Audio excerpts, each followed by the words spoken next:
अनुज चौधरी ने ऐसा क्या कर दिया जिसे जानने के बाद मुख्यमंत्री योगी आदित्यनाथ कहेंगे कि मैंने तो अनुज चौधरी पर यूं ही वक्त बर्बाद कर दिया। कानून व्यवस्था संभालने की बजाय अनुज चौधरी ऐसा क्या करने लगे कि इसे सुनने के बाद आप भी कहेंगे क्या अनुज चौधरी अपने पद से इस्तीफा देकर राजनीति में आने की तैयारी कर रहे हैं। अनुज चौधरी ने यूपी के नाम संदेश में ऐसा क्या कहा जिसे जानने के बाद आप कहेंगे कि अनुज चौधरी तो मानो मोदी सरकार में मंत्री बन गए हैं। अनुज चौधरी ने ऐसा क्या कर दिया कि मुझे एक पल के लिए लगा कि कहीं मैं पुलिस विभाग की प्रेस कॉन्फ्रेंस नहीं बल्कि किसी राष्ट्रीय नीति आयोग के सलाहकार का संबोधन तो नहीं सुन रहा। नमस्कार दोस्तों, मैं हूं परवीन सानी। दोस्तों, लोकतंत्र में एक बहुत सुंदर व्यवस्था बनाई गई है। किसी को कानून व्यवस्था संभालने की जिम्मेदारी दी गई है, किसी को शिक्षा की, किसी को स्वास्थ्य की, किसी को अर्थव्यवस्था की और किसी को राजनीति करने की। इस व्यवस्था का सबसे बड़ा फायदा यही है कि हर व्यक्ति अपना काम करे और जनता के प्रति जवाब दे रहे।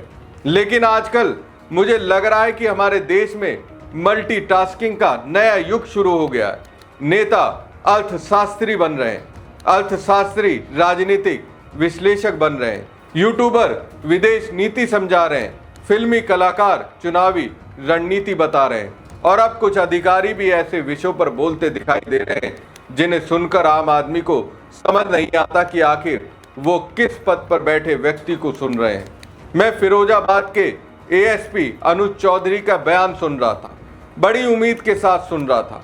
मुझे लगा कि शायद कोई बड़ा अपराधी पकड़ा गया होगा, शायद किसी गैंग का भांडाफोड़ हुआ होगा, शायद साइबर अपराध को लेकर कोई चेतावनी होगी, शायद महिलाओं की सुरक्षा को लेकर कोई नई पहल बताई जाएगी, शायद कानून व्यवस्था की कोई बड़ी उपलब्धि बताई जाएगी। लेकिन जैसे जैसे बयान आगे बढ़ा मुझे लगा कि मामला कहीं और जा रहा है। मैंने सोचा चलो अभी असली मुद्दे पर आएंगे। फिर कुछ देर बाद सोचा कि शायद भूमिका बांध रहे हैं, फिर लगा कि शायद अंत में पुलिस से जुड़ी बात करेंगे। लेकिन अंत तक पहुंचते पहुंचते मुझे ऐसा महसूस हुआ जैसे मैं किसी जागरूकता अभियान का हिस्सा बन गया हूं। अब मेरी छोटी सी समझ में एक सवाल आता है, अगर कोई पुलिस अधिकारी जनता को ये बताने लगे कि पेट्रोल डीजल कैसे खर्च करना है, कौन सी वस्तु खरीदनी है, किस तरह की आर्थिक आदतें अपनानी है और देश निर्माण में किस तरह योगदान देना है, तो फिर आम आदमी ये समझे कि पुलिस विभाग की प्रेस कॉन्फ्रेंस चल रही है या किसी नीति संबंधी संगोष्ठी का प्रसारण हो रहा है।